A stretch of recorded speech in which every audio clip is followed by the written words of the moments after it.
Assalamualaikum warahmatullahi wabarakatuh. Perkenalkan, nama saya Manjilala, salah satu staf pengajar di Poltekkes Kemenkes Makassar jurusan Gizi. Pada kesempatan ini saya ingin menunjukkan tutorial bagaimana caranya mengupload bahan ajar di Google Classroom. Nah, kita langsung saja pertama menyiapkan bahan ajarnya, misal seperti ini. Saya ambil contoh satu bahan ajar yang saya miliki, misalnya ini pertemuan ke-10 komposisi tubuh.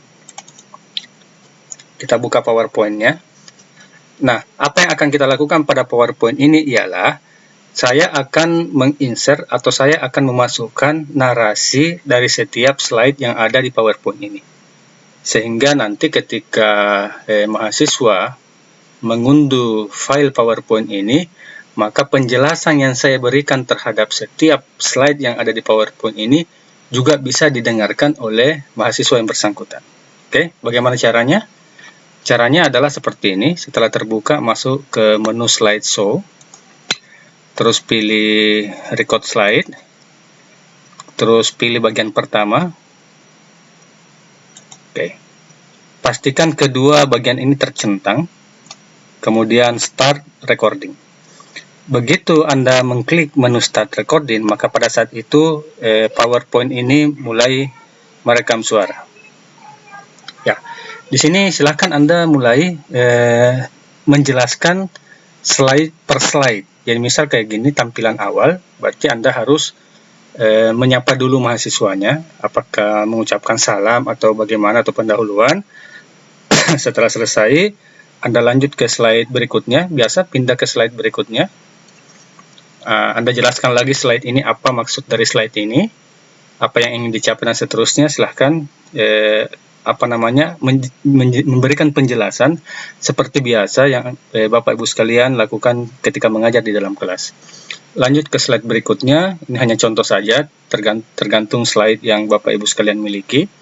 Kemudian jelaskan satu persatu maksud dari slide ini, atau seolah-olah Bapak Ibu sekalian mengajar di depan mahasiswa gitu, menjelaskan setiap slide yang ada di yang tampil di layar ini. Ketika Bapak Ibu sekalian menjelaskan, maka pada saat itu komputer ini merekam suara Bapak Ibu sekalian dan otomatis memasukkan ke dalam bagian slide per slide ini. Untuk menyelesaikan, misalnya sudah selesai semua sampai ke tahap akhir, maka tekan escape saja, ada tombol ESC sebelah kiri atas. Oke. Nah, selesai. Apa yang berbeda? Yang berbeda adalah di sebelah kanan ini, itu ada tampilan tambahan speaker. Itu artinya ada ada narasi di slide ini. Untuk mengecek apakah berhasil atau tidak, Bapak Ibu tinggal klik tombol slideshow. Maka begitu tampil slideshow, maka PowerPoint ini langsung mengeluarkan suara Bapak Ibu sekalian yang tadi Bapak Ibu sekalian masukkan. Kita coba. Ya. Di sini silakan Anda mulai menjelaskan slide per slide. Jadi misal kayak gini tampilan awal. Nah, itu tadi suara penjelasan saya yang masuk ke dalam PowerPoint ini. Setelah itu kita simpan. Kita simpan, kemudian kita tutup. Nah, PowerPoint-nya sudah siap. Ini bukan PowerPoint biasa, tetapi PowerPoint bahan ajar yang di dalamnya ada suara Bapak Ibu sekalian. Sekarang kita akan memasukkan PowerPoint ini ke dalam Google Classroom. Nah, kita buka, kita login dulu ke akun email Poltekkes. Setelah itu kita masuk ke Classroom. Oke. Nah, kemudian setelah tampil, kita buat kelas dengan tanda tambah yang ada di sebelah kanan atas. Di sini ada dua ya, ada join, ada create. Kita pilih create. Kemudian kita masukkan mata kuliahnya di sini, misalnya mata kuliahnya adalah penilaian status gizi. Terus section itu misalnya prodi diploma 3 gizi misalnya, tahun akademik 2020 2021 misalnya. Oke, kita simpan.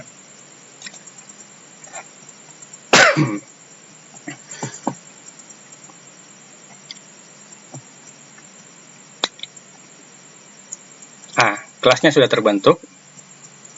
Nah, kode kelasnya itu ada di sebelah kiri bagian ini. Ini kode ini nanti Bapak Ibu sekalian copy, kita klik ini untuk display. Ini di copy, kemudian diserahkan kepada mahasiswa supaya mahasiswa bisa join ke dalam kelas ini. Oke, terus yang Bapak Ibu sekalian lakukan adalah kita masuk ke classwork di sini. Di sini adalah tempat untuk mengupload bahan ajar yang tadi. Ada dua yang Bapak Ibu sekalian bisa lakukan. Yang pertama adalah kalau misalnya Bapak Ibu hanya sekedar mengupload bahan ajar, tidak akan memberikan tugas pada pokok bahasan tersebut, maka cukup Bapak Ibu sekalian masuk ke menu material. Oke, tuliskan di sini bahan ajarnya. Misalnya bahan ajar pertemuan 10 misalnya. Kemudian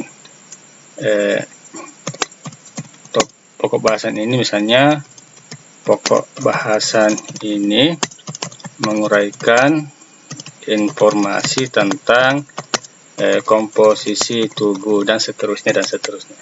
Jadi Bapak Ibu sekalian tambahkan saja deskripsinya apa, atau misalnya mau ditambahkan capaian pembelajaran apa yang ingin dicapai pada topik ini juga bisa, terserah Bapak Ibu sekalian. Lalu kemudian kita tambahkan file yang tadi, kita pilih file, kemudian kita pilih select, kemudian cari file yang sudah kita siapkan dari awal. Oke, kemudian kita upload.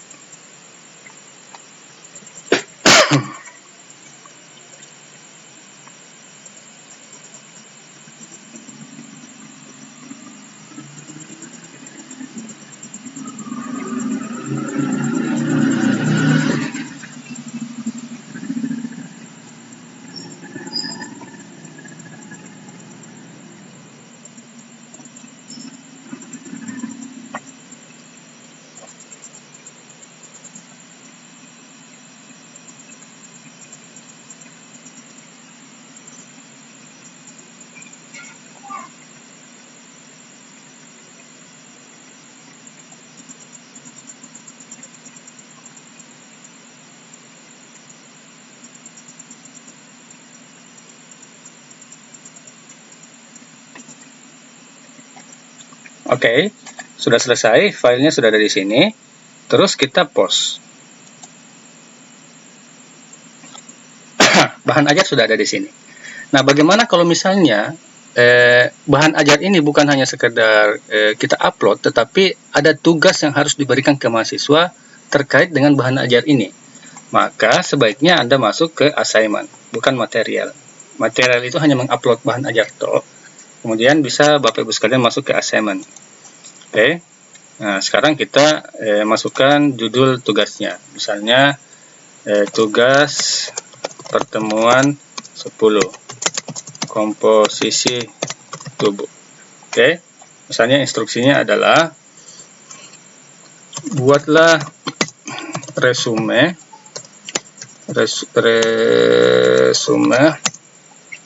dari bahan atau pokok bahasan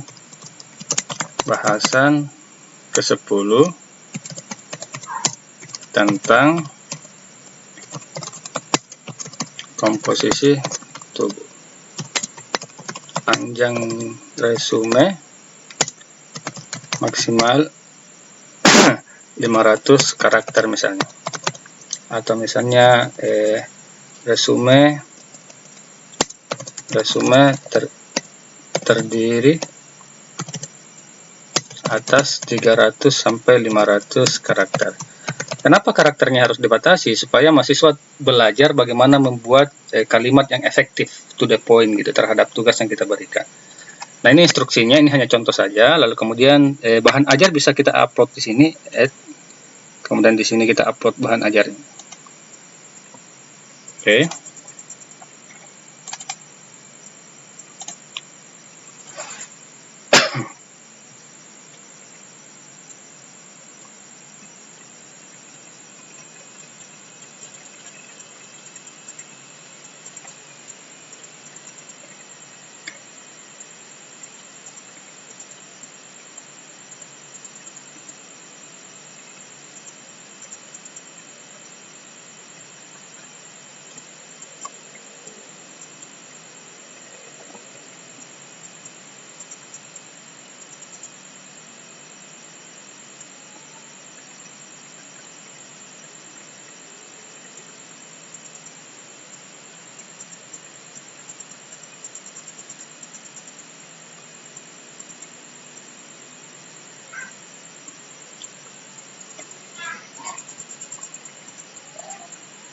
Oke, sudah. Sekarang kita perhatikan ini, poinnya 100 maksimal. Ju ini maksudnya kita bisa memberi batas waktu penyerahan tugas. Kapan batas akhir penyerahan tugas itu? Tetapi saran saya dalam kondisi pandemi COVID-19 ini, saran saya nggak usah dikasih batas waktu. Biarkan mahasiswa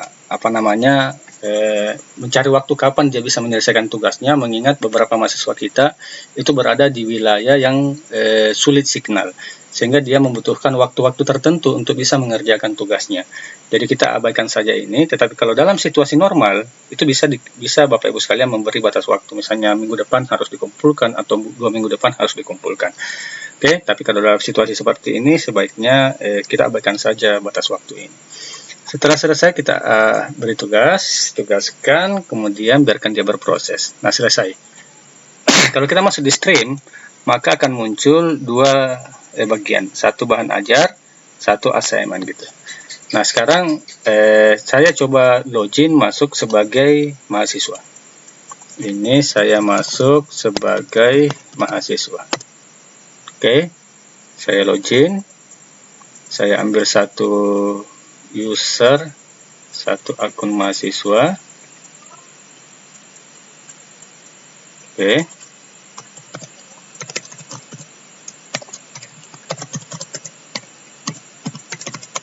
Oke, misalnya ini. Masukkan passwordnya. Terus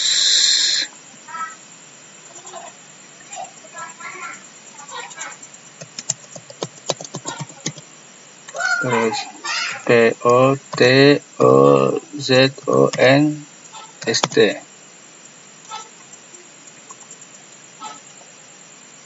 Oke, kemudian kita masuk ke Classroom Google. Ini mahasiswa ya, ini login sebagai mahasiswa ya. Oke, terus saya ambil kode kelasnya tadi, ini kode kelas, saya copy. Ini nanti harus di-share ke mahasiswa. Oke, dia tanda ini, terus masukkan kodenya, join.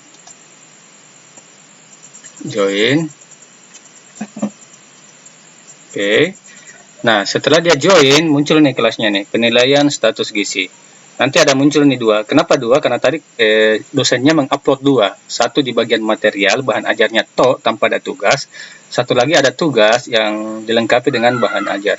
Nah, karena di sini ada tugas, mahasiswanya tinggal buka tugasnya. Oke. Nah, sebelum mahasiswa mengerjakan tugas, buatlah resume ini, maka mahasiswa harus membuka dulu materinya. Dia harus belajar dulu.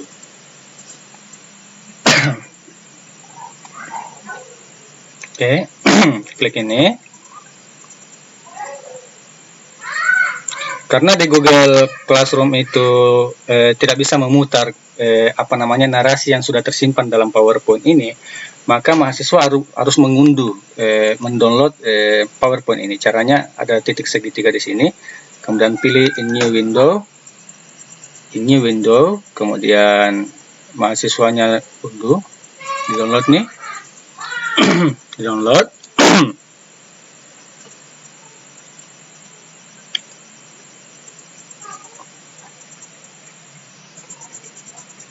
Oke, di sini ada muncul tampilan progress downloadnya.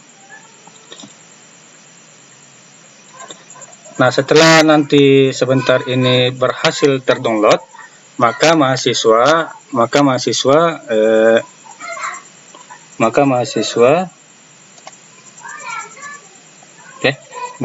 membuka file itu, lalu kemudian dia mendengarkan narasi yang sudah kita masukkan ke dalam PowerPoint itu. Nah, kalau sudah selesai, si mahasiswa bisa langsung mengerjakan tugasnya. Tugasnya itu bisa melalui sini, add or create. Oke. Kemudian kalau misalnya tugasnya dia sudah ketik dalam bentuk Microsoft Word misalnya, maka dia bisa langsung upload di sini. Kalau misalnya belum, dia bisa langsung mengetik tugasnya lewat Google Doc. Tinggal klik ini, Google Doc.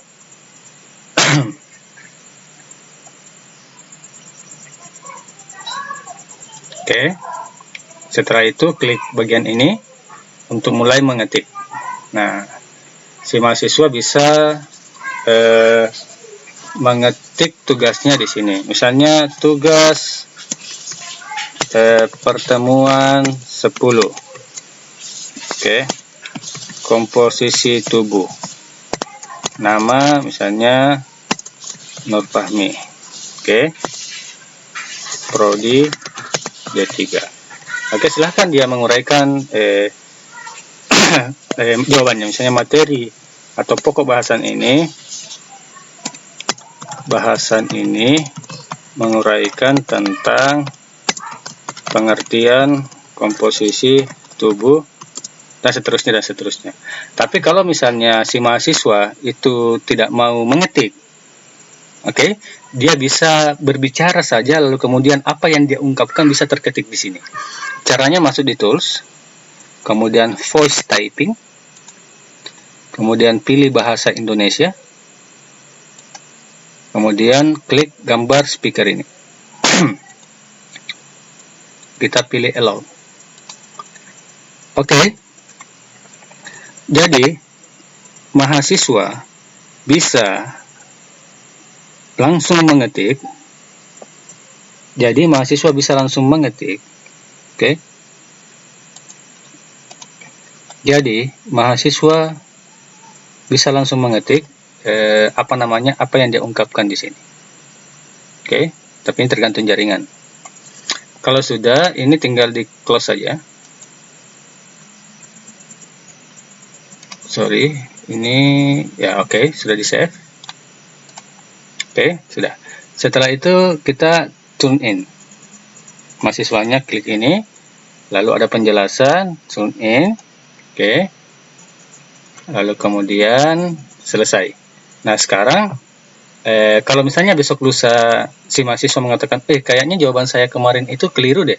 Dia bisa langsung klik unsubmit, lalu kemudian mensubmit jawaban yang baru. Nah, untuk dosen, coba kita lihat bagaimana tampilan dari sisi dosen. Oke, kita refresh dulu. Kita buka ini tugasnya.